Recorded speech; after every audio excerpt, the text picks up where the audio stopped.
Hello, friends. I wanted to make a video to address some of the controversy that's been going on over the past few days. And first of all, to say thank you to everyone that sent love and support. I truly, truly appreciate it. And it's been very nice to hear from you. I wanted to make this video, first of all, because I think there's a lot of people that have a distorted perception of what I do, maybe based on sound bites or based on headlines of articles that are disparaging.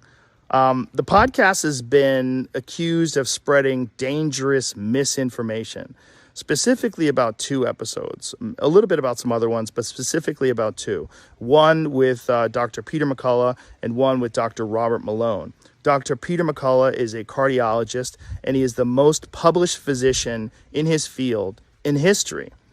Dr. Robert Malone owns 9 patents on the creation of mRNA vaccine technology and is at least partially responsible for the creation of the technology that led to mRNA vaccines. Both these people are very highly credentialed, very intelligent, very accomplished people, and they have an opinion that's different from the mainstream narrative. I wanted to hear what their opinion is. I had them on, and because of that, those episodes in particular, those episodes were labeled as being dangerous. They had dangerous misinformation in them.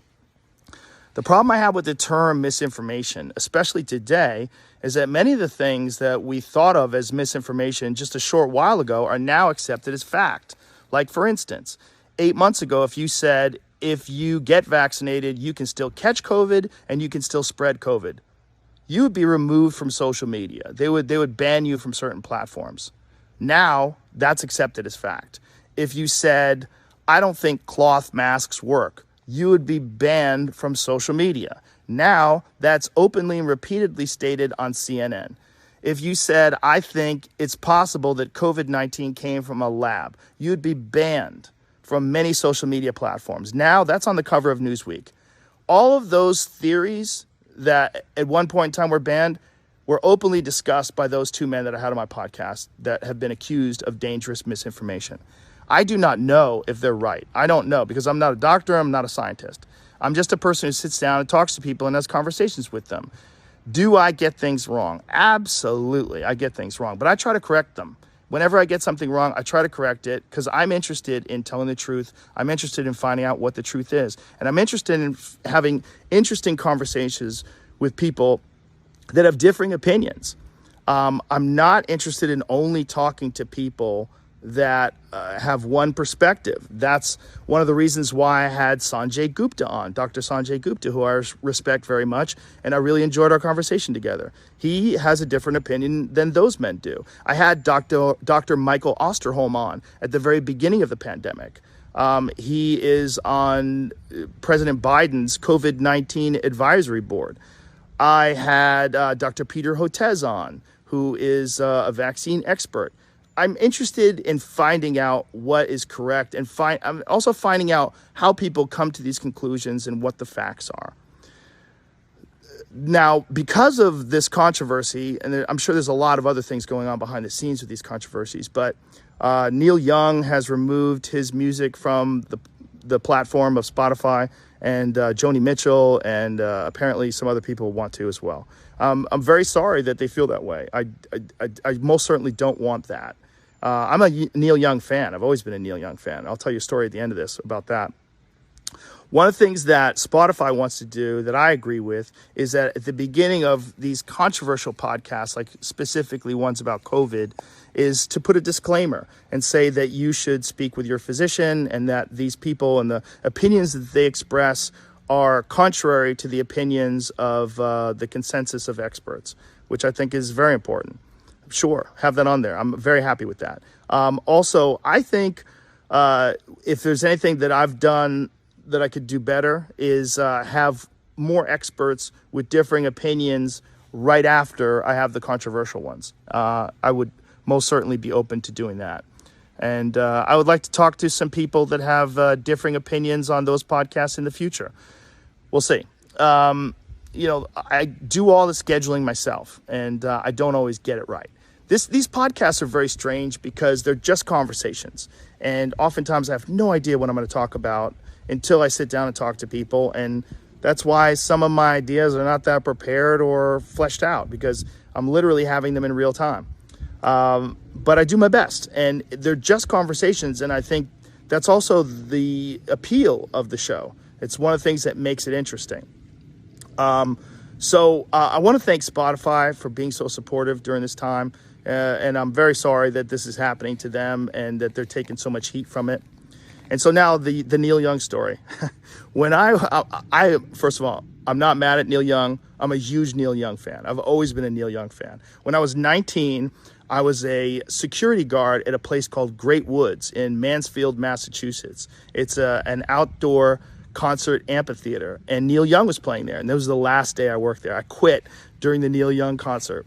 The job was kind of crazy because there was a lot of times it was fights broke out and stuff, and I think I probably got like $15 an hour, and I was not about to get beat up for $15 an hour. So I would bring a hoodie with me whenever I worked. So in case the shit hit the fan and it got too crazy, I would just put my hoodie on and leave and cover my security outfit, my security shirt. So one day during a Neil Young concert, there's the amphitheater, the way it's set up is there's a covered area outside that has seats, and then there's a lawn area behind it.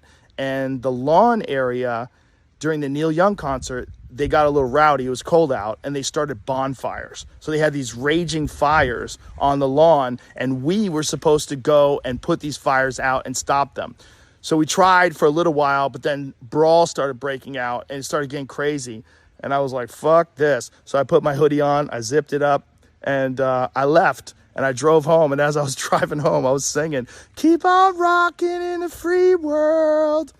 That was my last day on the job. I don't even think I collected my last check. So no hard feelings towards Neil Young, and definitely no hard feelings towards Joni Mitchell. I love her too. I love her music. Chucky's in Love is a great song. I don't know what else I can do differently other than maybe try harder to get people with differing opinions on right afterwards. I do think that that's important, and do my best to make sure that I've researched these topics, the controversial ones in particular, and have all the pertinent facts at hand before I discuss them. Again, I'm not trying to promote misinformation. I'm not trying to be controversial. I've never tried to do anything with this podcast other than just talk to people and have interesting conversations. I didn't plan it. I can't believe it's as successful as it is. It was never really an idea that I had. The podcast started off as just fucking around with my friends and having fun and talking. And then when it became popular, other people wanted to come on, and I was like, oh, it'd be cool to talk to that person. Oh, he's interesting. Oh, she's got a cool book out. And then boom, it's become what it is today, which is like some out of control juggernaut that I barely have control of. So my pledge to you is that I will do my best to try to balance out these more controversial viewpoints with other people's perspectives so we can maybe find a better point of view. I don't want to just show the contrary opinion to what the narrative is. I want to show all kinds of opinions so that we can all figure out what's going on, and not just about COVID, about everything, about health, about fitness, wellness, the state of the world itself. It's a strange responsibility to have this many viewers and listeners. It's very strange, and it's nothing that I prepared for, and it's nothing that I ever anticipated. I am going to do my best in the future to balance things out. I'm going to do my best, but my point of doing this is always just to create interesting conversations and ones that I hope people enjoy. So if I pissed you off, I'm sorry. And if you enjoy the podcast, thank you. Thank you very much. Thank you to Spotify. Thank you all the supporters, and even thank you to the haters, because it's good to have some haters. It makes you reassess what you're doing and put things into perspective, and I think that's good too. All right. Much love to you all. Thank you to everyone. And I'm going to do my best.